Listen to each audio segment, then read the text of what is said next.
Welcome to Click Moments and Passionate Pursuits, the unfolding, where intuitively guided conversations are followed with feral faith, enthusiasm, and joy, bringing new insights, information, and perspectives along the way.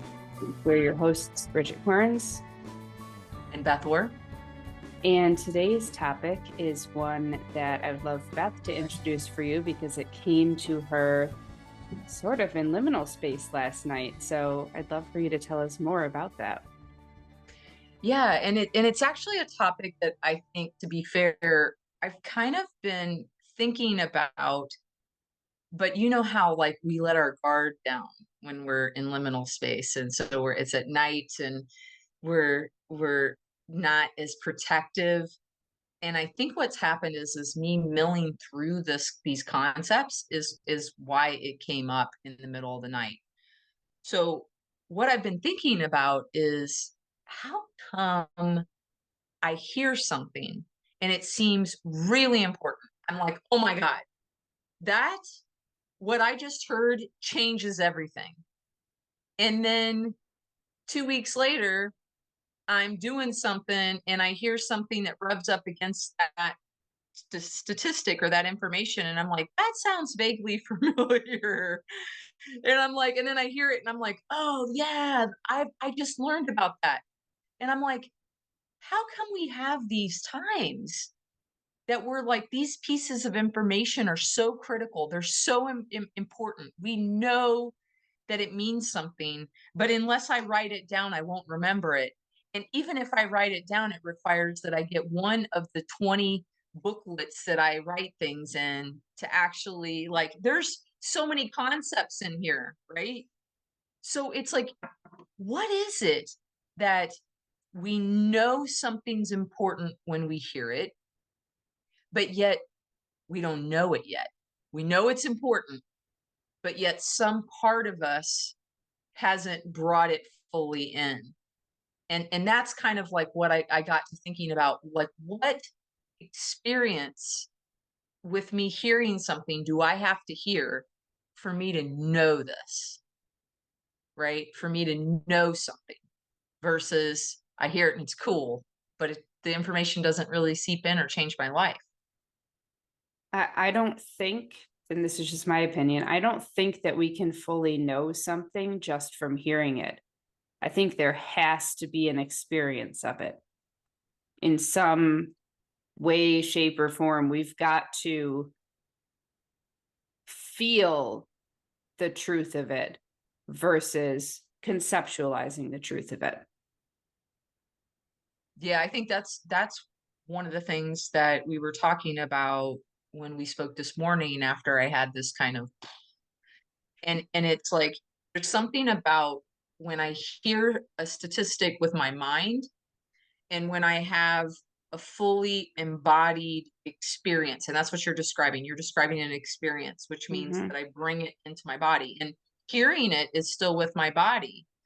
But there's something about an embodied experience, meaning I've now moved through it. It's multi-tactile. It's Mm. something that because I've experienced it, now it's like part of my knowing in some way, that just hearing it alone doesn't sink it in, doesn't anchor it into me. I don't have anything else to pull from it yet.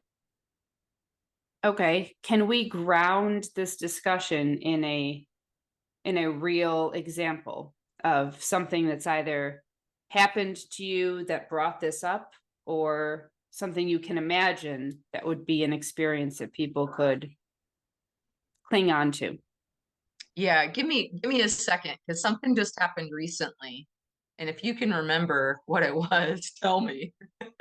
Because now it's just part of me. So I can't pull it apart from the totality of me now, right? It's not something that I'm milling through. Um, I'm trying to think what it was recently, but it was something, and I'm going to describe it because it's a certain quality. Yeah, and that's and and helpful. you may actually have something that comes up for you whenever I'm describing this. So I was thinking about the difference between believing in something and knowing something. And I was like, it was feeling like an important distinction and concept, but I was still milling over the distinction.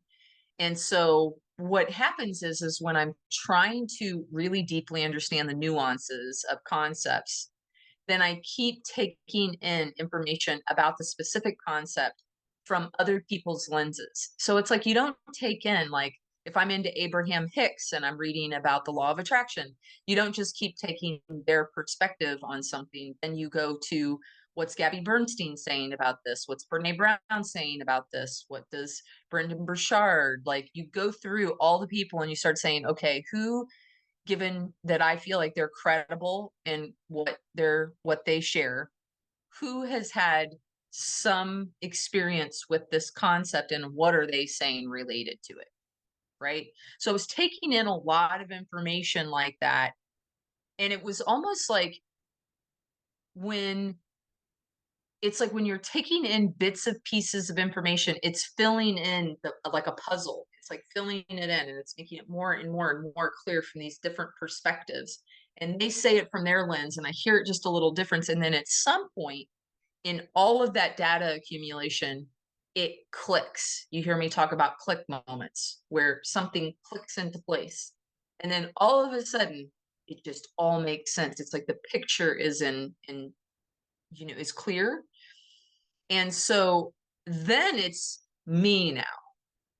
Like I just get it. Now I'm like, it's almost like, how could I have never seen this before? It's almost like it's so clear and it's so mind-blowingly simple that I wonder why I couldn't see it so clearly before. But now it's like that I see it, I can't unsee it and unknow it because now I know it. And that's the thing that kind of happened is I had gone through something where I was taking in and the irony that it was around knowing, and there was something that happened in that it rubbed up against enough personal experiences where I knew what that feeling felt like, that I was like, oh, knowing and believing. I've got it. Okay. It was when you sat down and looked over your shoulder and had that experience with your grandma and the bee Yes. and the lights. Yes. Yes. Yeah. And so it was, yeah, you're right.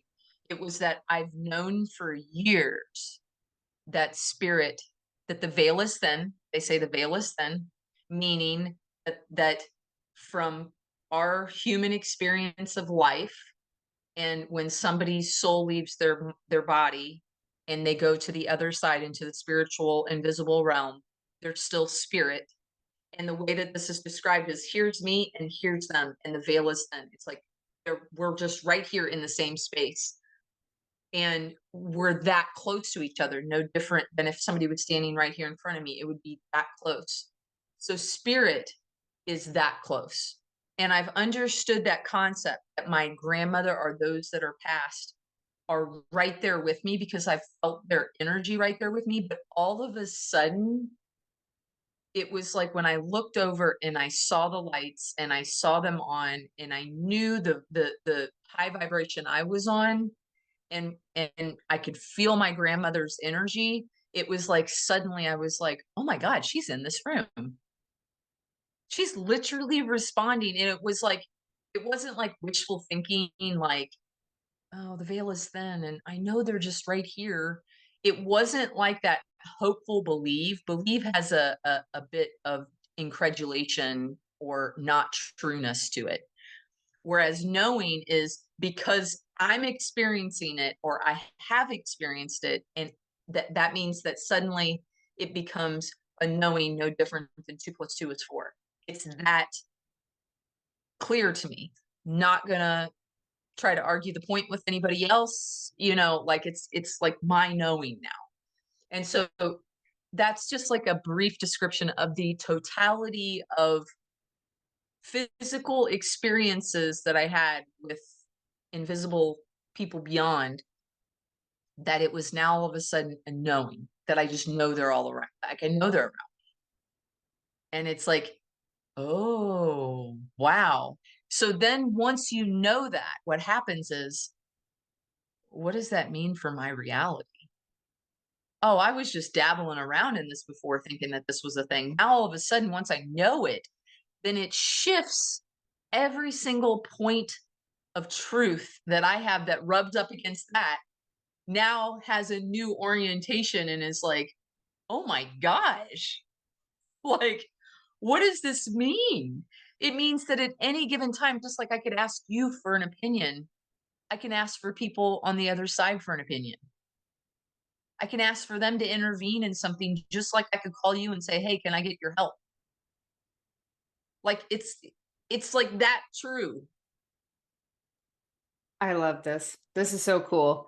So a long time ago, I wrote a blog post about glass floors and torn fabric.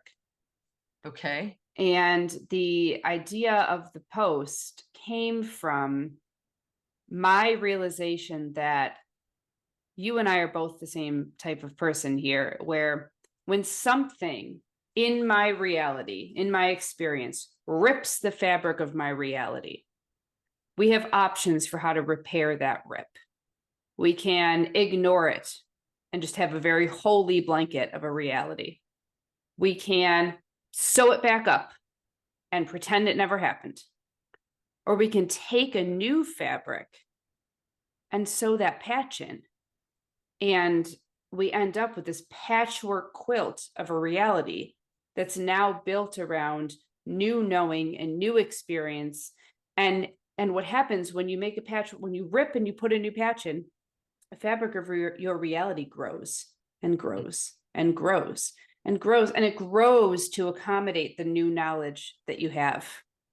So you reminded me of this because what you're describing is you had a tear in the fabric of your reality at some point, and you paid attention to it. And instead of ignoring the hole or sewing it back up, you allowed for the patch to come so that a new patch got put in there, and now it has become a part of your experience and it's become a part of your reality. That's the image that I get when I think of this. Happens every day to us in little ways and in big ways. And the new knowledge that we acquire, we have the free will to do with that what we want. So what are we doing with that knowledge? Are we sitting with it, and are we examining the beauty of it, and are we allowing it to come in and become a part of our fabric? Or are we discarding it, or are we ignoring it? Mm-hmm. But I think it's beautiful to think of the expansiveness that occurs when we patch in new parts of reality. Yeah, absolutely. And I think the piece of this that I feel like is important, really important for us to recognize is, I don't know about you, but there's been times in my life. I mean, we're knowledge nerds, so we love learning, right? So I doubt we can say that we've been this way, but maybe. I've taken in information before, and I like when people read something and like people are like reading, and then they just know it. I'm like, oh dear God, like that must be incredible to read an entire book and now you just know all this information. Like I read an entire book and I maybe have 10 facts. Like there's maybe 10 things that I'm like, I have written all over it. It's mind blowing, but there's only like about 10 things that I'm going to be like, I remember these things from this book, right? And so, why it's important to me, this information, is because if I want something, if something really is that important to me, then I have to give it an experience within me and make it real for me and spend time with it for it to come alive inside me and to like really become known to me. Right. And so one of the things that I feel like comes about through what you're describing with this patchwork and stuff, I think you have to be intentional to actually put the patch there, meaning you've got to spend time with it. You can't just say, I know that my pants have an opening and I want a patch there. I want this to be there. I can't just say, I want that patch to be there. I have to actually find a patch, get the proper equipment, get a needle and a thread, and put that patch on there. I actually have to patch it. So there's still effort that goes in. And then once I've patched it and I've patched it successfully, then it's now like part of me. Now I know how to patch, right? But I can't imagine what it would take to patch and it work. And that's what happens. We think about wellness, any kind of trade that we're learning, we go through it. Even art, we'll be like, oh, I'm not a good artist. Well, how much have you actually done it? Like, artists that are good artists aren't automatically good artists. Any artist I know, if you look at their work over years, it becomes different and it gets better. And they're students of it. No different than if you're in accounting, you're better at accounting over time, and you don't have to look up as much in different books to do taxes once you've done them for a while, right? Whereas a therapist, I don't have to look at the techniques. I know the techniques. I don't have to look up what DBT is. I know what DBT is. I know how to apply it, but you have to use it. And so I think when people are learning something, they don't use it. That's it. Yeah, this is, yes. Okay. So I had taken one note ahead of time. And I always trust that when we have this conversation, if there's something that bubbles up in me, that we're going to get there. And so thank you for getting us exactly where I was hoping we'd end up, which is that you had said something to me that there's a difference between theoretical awareness and embodiment. And in the embodiment requires practice. And what's another word for practice? Rehearsal. The same reason we learn a script and we rehearse the lines, then we rehearse our motions with the lines, and then we rehearse the lighting and the costumes and the makeup with the lines and the motions and the blocking and everything.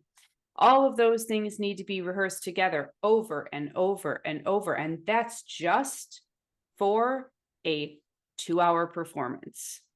Right. This is life we're talking about. So I was like, all right, knowing who I am and knowing that words are important to me, I looked up the etymology of the word rehearse. So it comes from the French, it comes from Old French. And the verb herser in French means to harrow. And to harrow, the old term for harrow was to plow. But it wasn't just to plow, it was to plow a field in order to break up the clods, free the weeds from the ground, and then cover the ground with seeds. So this is like super rich in definition here. In other words, to rehearse something means to continue to plow, break up the clods, weed the ground, cover it with seeds, break up the clods, weed the ground, cover it with seeds. And what are we talking about? We're talking about implanting knowledge to the point where it becomes fed, like it roots itself in and it becomes something and it grows and it becomes fruitful and it produces. And then it becomes such a part of us that we produce from that knowledge. It's like that knowledge feeds our expression. So I geeked out on this, of course. Of course. Because I'm geeking out right now listening to you. Yeah, this is awesome. This is exactly what we're talking about. We're talking about feeding yourself the knowledge and breaking up any resistance you have to it, and clearing out anything that's weeds that are in its way, in the way in the way of the knowledge, it rooting itself within you. If you really, really want this knowledge to become a part of you, to be embodied, then all of these things have to happen. And then covering the ground with seeds over and over and over and over until somewhere, finally, the rooting happens and it becomes part of your expression. And that all takes time. And what is our culture conditioned for right now but speed and convenience? And when we're talking about growing anything, time is a necessary ingredient. It just Yeah. has to be part of it. You Mhm. can't just have something instantly happen, especially not with stitching a new patch into the fabric of your reality. Mm. That's going to take time. Mm. Oh gosh. Okay. So for number one, this makes sense of why the self-help industry is so challenged, because people do want to change, but we live in a society that is go pick it up and pay for it. And that's not how this works. They want to go to a therapist, but they want the therapist to make it all better. They go to a doctor and make it better with a pill, right? But the reality is that much of what we're doing when it comes to growth, it doesn't look like the matrix. We don't just plug into something and pay for it and then we've uploaded the knowledge. We actually have to put some skin in it, right? We actually have to um, earn that knowledge. We can't just somebody can't just share it with us and us get it, right? Whew. This is like that imagery of the repetition in the rehearsal of weeding and plowing and seeding and repeating really resonates with me, because each time you change the soil, each time you go through that exercise, it's seemingly the same plot, but it's not, because you've already tilled it and plowed it and seeded it, and you're going through that exercise over and over and over again. But it does, if anybody who's ever tilled the same plot of land knows that it gets easier each time. The first time the tendrils are it's so hard that first time, and then that second time, especially if you're doing a hand plow, the second time you do it, it's a little less difficult. The third time, it's a little like, so each time it becomes less difficult. And I feel like that's how it is. There's less resistance from our body to accept something when we've heard it from multiple sources in multiple different ways. It's almost like it gains credibility. Oh, I love what I just noticed in what you said. Something made me think, well, what would happen if you decided you were going to plow through once and you worked it and you plowed it one time and then you threw the seed on there and you're like, that's it, I'm done. And then you waited. It's like waiting to be exposed. It's like not intentionally exposing yourself to the knowledge again, thinking that you've got it, one and done, I'm done. And then you go back to that ground and you're like, well, shoot, it's dry. It's got clods again. There's weeds growing again. None of the seed took root. What the heck? So then you go back and you've got to plow it again. If we're not consistent in the rehearsal, then it's going to take an awful long time if we ever get there for this. And I am like, I'm pointing fingers at myself right now, because one thing that I'm really good at, like you mentioned, is that I'm kind of a glutton for knowledge. So I will read 15 different books at a time and not finish any of them, take in 5 different podcasts at a time, watch documentaries. If I'm really excited about something, watch 5 documentaries about the same subject. I mean, it's ridiculous the amount of knowledge that I will pour into myself. The problem with that is that it's like, I'm going to weed over there and then I'm going to till over there and I'm going to throw some seed there and then I'm going to water that one and then I'm going to put some sunlight on that one. And I think I might, and it's like such a scattered effort that there's no real depth to what's happening. So I'm thinking that by going really broad with this study of this topic, that I'm going to embody it. And that the problem that ends up happening is that I don't embody it until I pick one book and I go deep, and Mm, I've read it 10 times, and I've documented the quotes, and I've got cross references with other books, and I'm highlighting, and I've got sticky notes in it, and I just go and go and go and go until, as we talked about it, until this releases me. Mm-hmm. That's the rehearsal. You don't rehearse for, I mean, I guess unless you're like an incredible Broadway, actor, you're not rehearsing for all of these different performances and all these different modalities at the same time.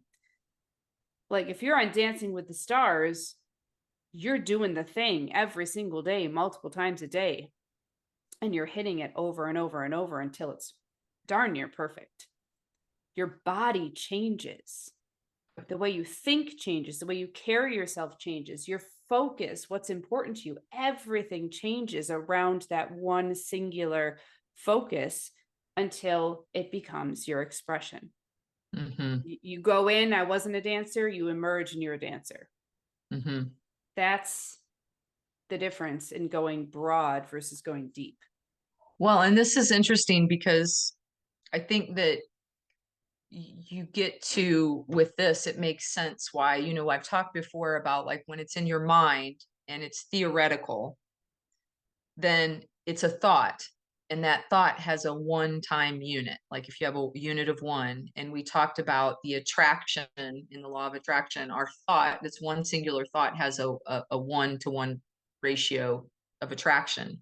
Whereas if we are attracting something with our heart or our passion, it's 1,000 times more, has that much more attraction to it. So a 1 to 1,000 ratio. So our mind is capable of 1 unit and our heart's capable of 1,000 units. So what you're describing is when you go through that book and you're really, really into it and you're marking it up and you're learning it and you're taking in the seeds, then what you have is you have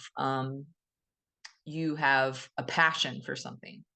And so that gets into that depth, right? That gets into that passion allows for you to get deep on something. And that's where it becomes, it's almost like you're so single pointed with it that it becomes, that's where it can become embodied, is when it's not just through our thoughts, but it's in our heart, which to me is the, like, I think about like our heart pumping that knowledge through our entire body. Like our heart gets it everywhere. All the cells are talking about it, right? But it's something that you're passionate about at that point. There's also some applying that goes along with it, don't you think? Like once you Oh, start to yeah. take in the depth of it, you start going, oh, that makes sense of this over here. That makes sense of why that happened that way. So you start having those click moments with your other experiences where you didn't know why it made sense. And it's almost like you Mm-hmm. start having like these awarenesses of why it now makes sense. Mm-hmm. Yeah. I can see that if I'm going back to the image of this fabric of reality and I've stitched in this new patch into it, that totally makes sense. Because, like, say your fabric of your reality had a certain pattern before you stitched in that patch, but now when it expands, it's going to change the pattern way out from that new patch because it's shifted everything. It's Mm-hmm. affected so many different areas. I don't think you just, like, when you embody it, you're a different person. Mm-hmm. You're no longer the same person. And then the way that you speak and the way that you carry yourself and the way that you interact and what you want to do and what's important to you, everything has shifted based on Right. that new information. So nothing then can remain exactly the same as it was before. Exactly. Yeah. It's like once you learn something new, you can't act in a way that doesn't take that information into effect. Like, Yeah. you can't like not account for that in Mhm. your action without the awareness that now you know this, Yeah. right? It's probably why the news is so successful because they share things so dramatic that they want you to remember it. Mm. You know what I mean? Like if they just say something and it's not dramatic, it won't be personal. This is really interesting because I was trained in broadcast journalism. Hmm. So I know, I know not only what stories to tell, but how to tell the story. Mm-hmm. I can make any story important to someone. So that means that there's a framework for how to do that. Yeah. Yeah. Yeah. Which can be a great, I guess if you apply it in the sense of trying to sway the way that people look at things, it can be negative. But I can also then tell myself stories in a way that makes them important, in a Mm-hmm. way that commits part of me to then embodying that information. Mm-hmm.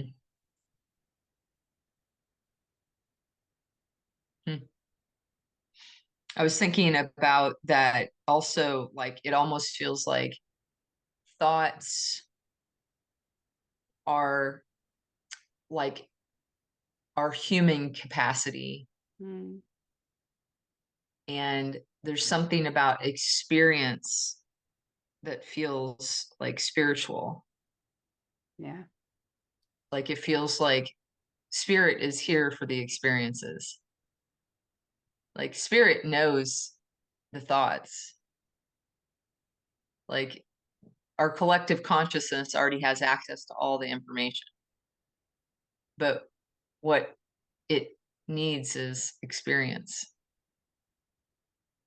So this is great because currently I've gone deep in a book, Conversations with God by Neil Donald Walsh. That was the book I held up before. A lot of my thinking and conversations and spiritual direction and everything are around what I'm taking in this book. And one of the first things that jumped out at me in this book was the way that so I have to back up a little bit. So this is Neil Donald Walsh writing, and he's relaying what he sees as his experience with a conversation with God. So he's writing his thoughts or questions, and then he's writing what comes through him. And what he says is it's a conversation that he was receiving, this communication from God. So this is Neil Donald Walsh writing God's words, if I were to, say what he's saying. And what he says is that God says, I also communicate with God is talking about communicating with words, but words are like the most inexpensive, like the lowest form of currency of communication, a penny compared to $100 Like we'll bill. do it if we have to, Right. but But that's not the preference. what Yeah. I wanted to read was this quote that begins, I also communicate with thought. That and feelings are not the same. They can occur at the same time. In communicating with thought, I often use images and pictures. Thoughts are more effective than mirror words as tools of communications. Mirror words as tools of communication. In addition to feelings and thoughts, I also use a vehicle of experience as a grand communicator. And finally, when feeling and thoughts and experience all fail, I use words. He goes on and says, words may help you understand something. Experience allows you to know. There are some things you cannot experience, so I have given you other tools of knowing, and these are called feelings, and so too thoughts. Mm, But experience is the grand tool of yeah. knowing. This is why we say when we're trying to get one culture to understand another culture, or we're trying to get one person to understand another person's lens, we talk about walking a mile in their shoes, right? Mm-hmm. And that's because unless we've experienced their life, we can't understand theoretically somebody's experience enough, unless we're maybe an empath to have it make any kind of significant impact on our behavior. Huh. This is really interesting. I'm thinking of all the different, like a couple of things. Number one, I'm thinking for people right now who are like, well, okay, fine. If I need to embody information, that I'm reading or taking in order to know it. If there's something I want, where do I begin? Like, right? Like, so I think about like somebody saying, how do I use what it is that you're sharing? And the first thing I think about is, we've talked often about how, if we want to learn a new skill or piece of data, we have to take it in 400 times, unless it's in play. And in play, it's 20 times.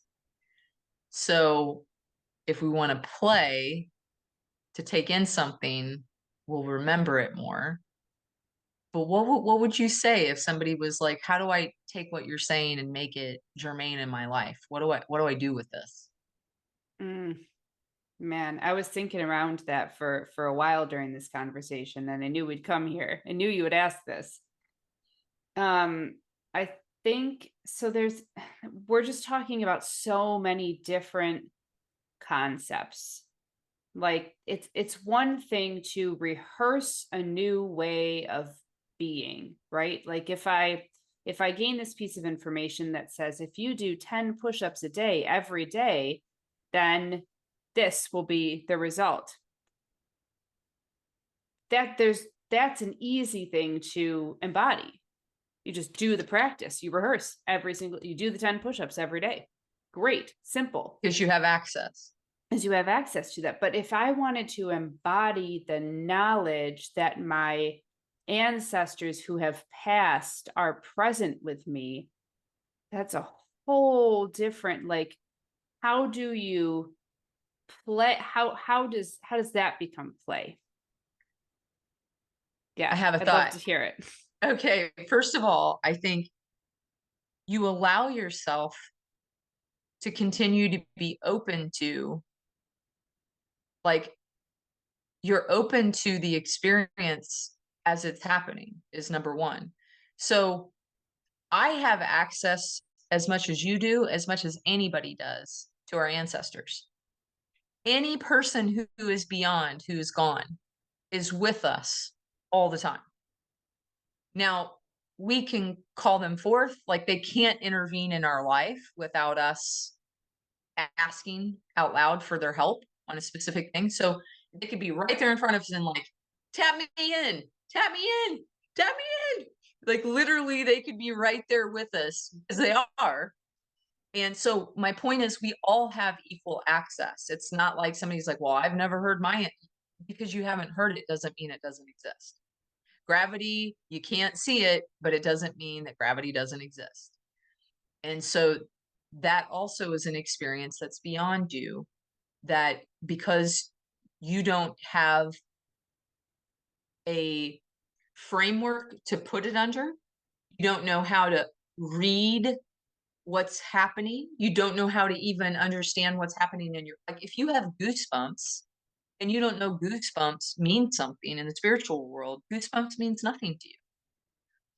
If you feel like your person from beyond is in the room with you and all of a sudden you sense them, in the absence of understanding that that's a thing, that somebody's emotional frequency, what you felt like in their presence, even in the absence of their body, can still happen to you. If they don't understand that, they're going to put that off and be like, because they're going to put it through the framework of what their current framework is. Their current lens says, I don't have access. When that person's gone, they're gone.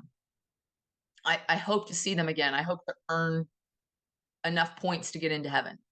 Like that, if that's your framework and you're waiting for that, then your lens of this experience is not that.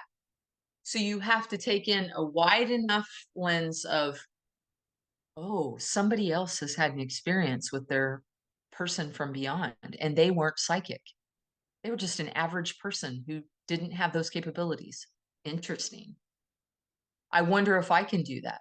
There has to be a receptivity, an awareness that it's a thing, for you to have the capacity to start to relabel the experiences that you're having in a new way.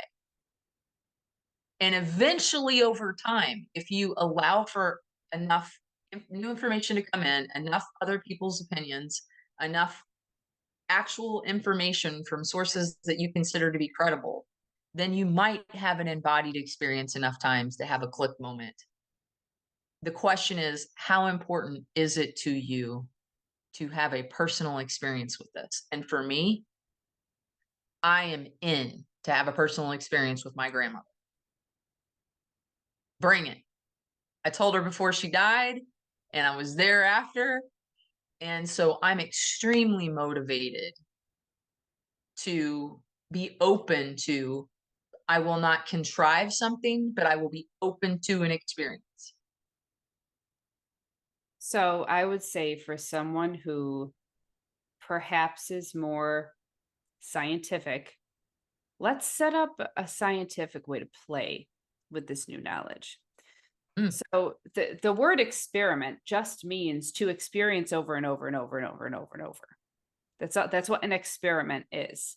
It's setting up this like this question, this hypothesis, or this if then statement. If this is true, then and set it up. Then what? If this is true, then when I do this, that should be the result. And an experiment can be a form of play. Like make it fun for yourself. What would it look like for me to play with this new information in a way where I've taken out my my need to control the results. Mm. The results, it can fail 500 times and be successful once, and it doesn't matter. I'm just going to play with it and see what happens. Yeah. I have no buy-in to the way the results have to turn out.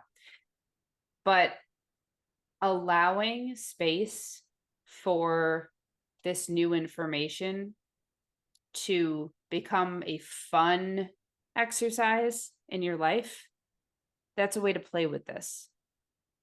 And I think that's what I would say. I think I would really just say, well, what would that look like to set up an experiment?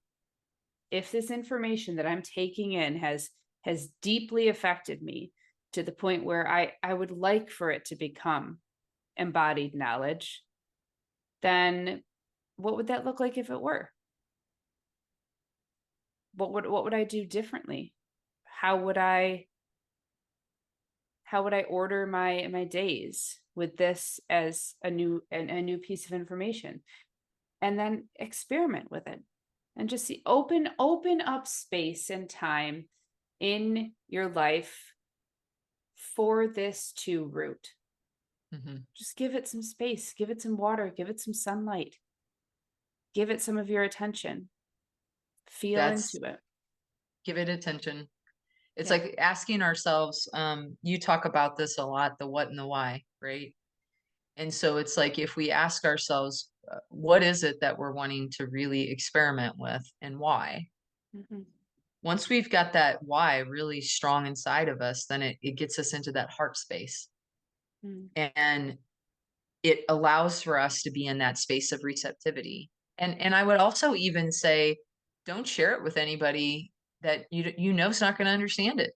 If you're still trying to understand it and you're not certain, definitely don't bring a bunch of skeptics and critics in there that are going to shoot stuff down who have no experience more than you do.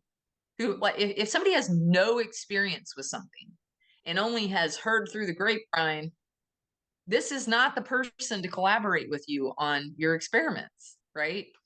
But I think it's wise to have it be very playful, because if we know that you can increase your chances of learning something with play and it's like 90% more effective, then why wouldn't we have it be something fun? You know, why wouldn't we do that? Because we're scared that it might actually change our life. I don't understand. Why are we even bothering to learn then? Like, I guess I just like, I don't get what's so scary about learning. We don't. I don't think I could. I don't think I could.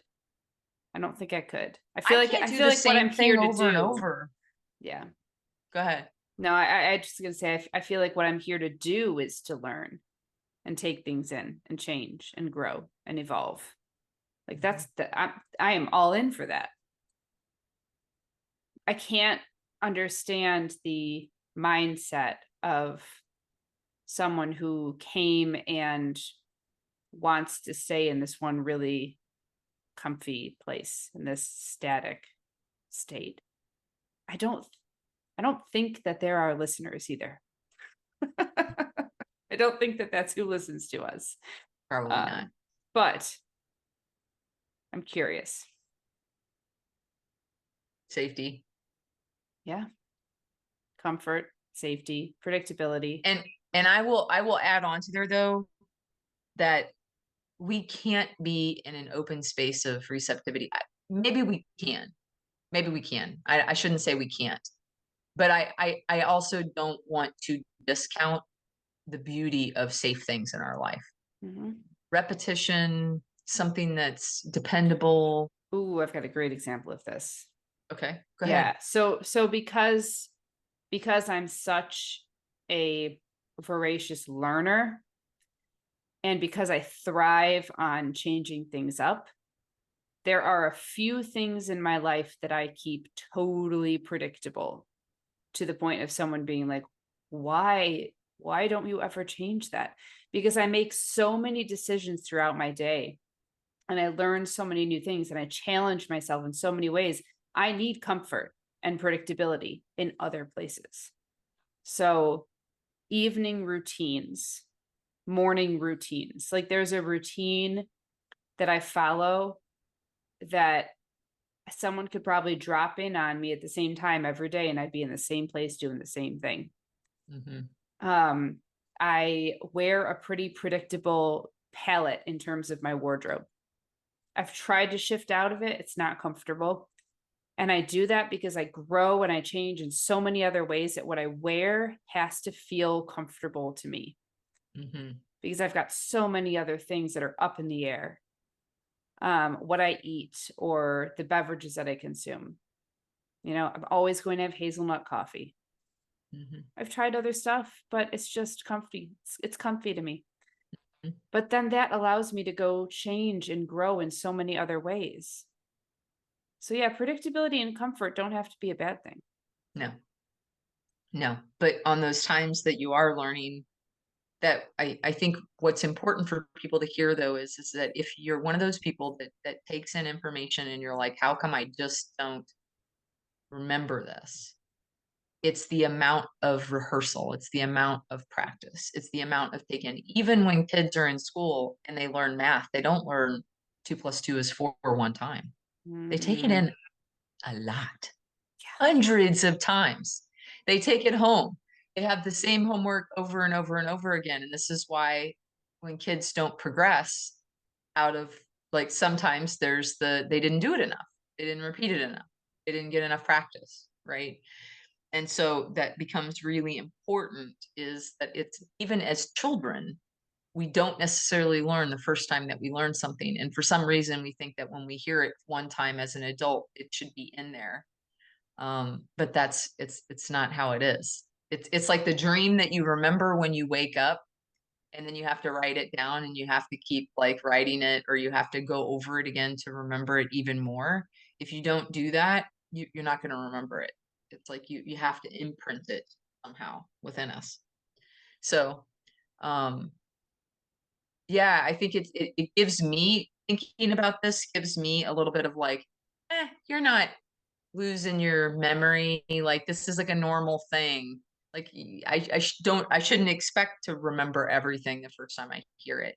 But if it is something that I'm choosing and I say, ooh, this is really important, then what am I going to do to devote more time and energy towards understanding that and sit with it? How am I going to sit with it and give it some space? Where am I going to do that in my day?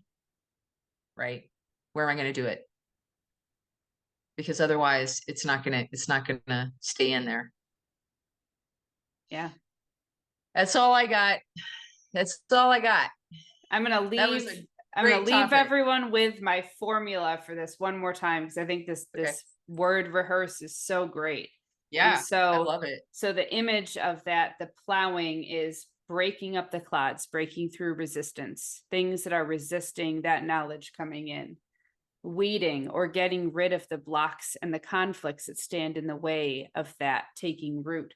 and then covering it with seed over and over and over until it becomes embodied, it roots, and it becomes part of the growth and the expression in your life. And rehearse means you are re-harrowing that field. You're re-plowing over and over and over and over. And it's not just a one-time thing. But And don't then forget the once water it's and the light. water at sunlight, yeah, definitely. I mean, that wasn't part of the word, but obviously, once you get that seed planted, you can't just ignore it. It needs that It puts it attention. into a whole new It's a new word, need. yeah. Well, it's a whole new need. Nurture. Yeah. There's Yeah. nurturing that happens, yeah. But I think the beautiful thing about this conversation is that you can apply this to anything, any piece of knowledge or anything you're learning, and it works. Mm-hmm. Yeah. Even what you consider to be a static part of your personality.